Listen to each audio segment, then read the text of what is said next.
Morning student. आज हम लोग बीकॉम पार्ट सेकंड के सब्जेक्ट इनकम टैक्स में चैप्टर नंबर 3 है एग्जम्प्टेड इनकम, उसको पढ़ेंगे। कर मुक्त आय। कर मुक्त आय क्या होती है? आयकर अधिनियम की धारा 10 में ऐसी आयों की सूची दी गई है जो कर मुक्त है और कुल आय में सम्मिलित नहीं की जाती है। उन आयों का विभिन्न प्रकार से वर्गीकरण किया गया है। फर्स्ट है जैसे सभी करदाताओं के लिए कर मुक्त आय। सेकंड है कर्मचारी करदाताओं के लिए कर मुक्त आय। थर्ड है अनिवासी करदाताओं के लिए कर मुक्त आय। फोर है गैर नागरिक करदाताओं के लिए कर मुक्त आय। फिफ्थ है संस्थाओं के लिए कर मुक्त आय।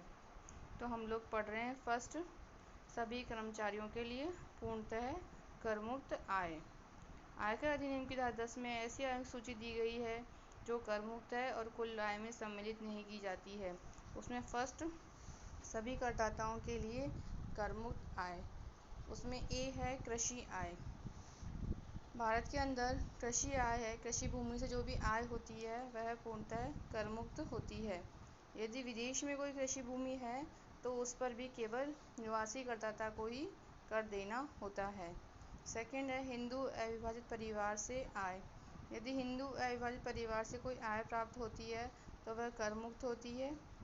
साझेदार को फर्म से आय, साझेदार को जो भी फर्म से जो भी आय होगी वह कर मुक्त होगी, परंतु यदि कोई वेतन व ब्याज यदि प्राप्त होता है तो वह कर मुक्त नहीं होगा। सहकारी तकनीकी सहायता कार्यक्रम से संबंधित पारिश्रमिक। यदि कोई व्यक्ति भारत सरकार और किसी विदेशी सरकार के मध्य हुए समझौते के अधीन यदि कोई भारत में सहकारी प्राविधिक सहायता programme cooperative technical assistant programme के अंतर्गत यदि कोई कार्य करता है और इस कार्य के लिए यदि उसे विदेशी सरकार से यदि कोई पारिश्रमिक वगैरह मिलता है तो वह कर मुक्त होगा। ई पॉइंट है भोपाल गैस रिसाव त्रासदी के पीड़ितों को भुगतान। हमारे देश में भोपाल गैस त्रासदी हुई थी, उसमें पीड़ितों को कुछ भुगतान किया गया था, वह भुगतान कर मुक्त है। जीवन बीमा पॉलिसी के तहत प्राप्त राशि। यदि जीवन बीमा पॉलिसी में आप राशि जमा कराते हो और मैच्योरिटी पर या उससे पहले जब भी आप राशि लेते हो तो वह कर मुक्त होगी। सार्वजनिक भविष्य निधि खाते से प्राप्त राशि।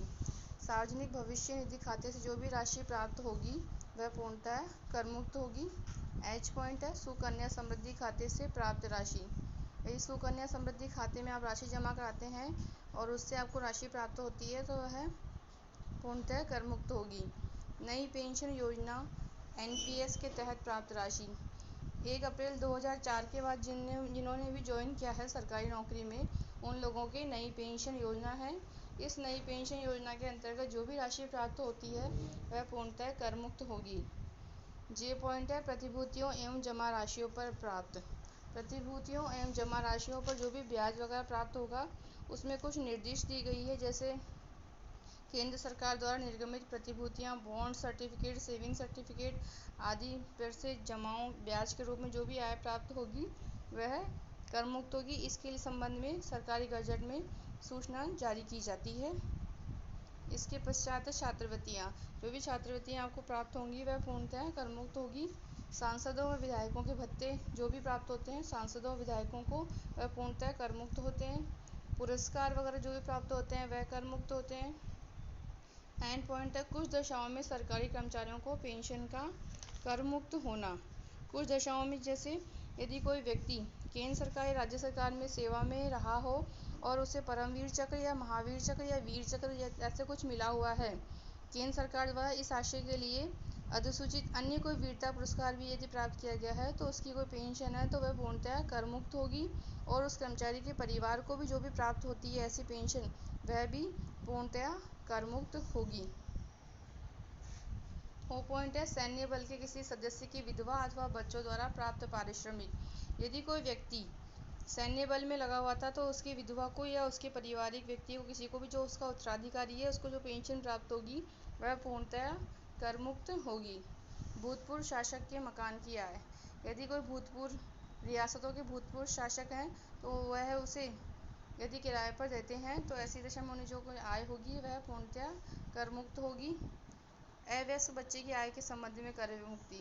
अवयस्क बच्चे की आय माता पिता की आय जिस भी ज़्यादा होती है उसमें शामिल की जाती है और उसमें से प्रति बच्चा 1500 रुपये तक की जो राशि होती है वह कर मुक्त होती है। इसके पश्चात जो भी राशि होती है उस पर आयकर लगता है। आर पॉइंट है घरेलू कंपनी से लाभांश की आय। भारत में घरेलू कंपनी से जो भी लाभांश प्राप्त होते हैं वह पूर्णतया कर मुक्त होते हैं। यूनिट धारकों के लिए यूनिट की आय। यदि किसी निर्दिष्ट उपक्रम या कंपनी के यूनिटों से कोई प्राप्त आय होती है या धारा 10(23D के अंतर्गत यदि किसी पारस्परिक कोष के यूनिटों की यदि आय होती है तो वह यूनिट धारक के लिए कर मुक्त होती है। कुछ दशाओं में समतांशों के हस्तांतरण से होने वाला दीर्घकालीन पूंजी लाभ। कुछ दशाओं में समतांशों के हस्तांतरण से होने वाला दीर्घकालीन लाभ कर मुक्त होगा। उसके लिए निम्न शर्तों को पूरा होना आवश्यक है। यदि ऐसे अंश 1 मार्च 2003 को या उसके बाद परंतु 1 मार्च 2000 के पूर्व क्रय किए गए हों, अथवा ऐसे अंश करदाता के पास 12 महीने से अधिक की अवधि के लिए रहे हों, तो ऐसा हस्तांतरण कर मुक्त होगा। फोर्थ पॉइंट है शहरी कृषि भूमि के हस्तांतरण से उत्पन्न पूंजी लाभ। शहरी कृषि भूमि के हस्तांतरण से होने वाला पूंजी लाभ कर मुक्त होगा, बशर्ते इसके लिए आवश्यक है ऐसा हस्तांतरण से तुरंत के पूर्व यदि किसी व्यक्ति या माता पिता या हिंदू वैवाहिक परिवार द्वारा उस पर कृषि की गई हो या ऐसा हस्तांतरण किसी अनिवार्य अधिग्रहण के तहत किया गया है तो यह हस्तांतरण होता है तो वह पूर्णतया कर मुक्त होगा। Thank you.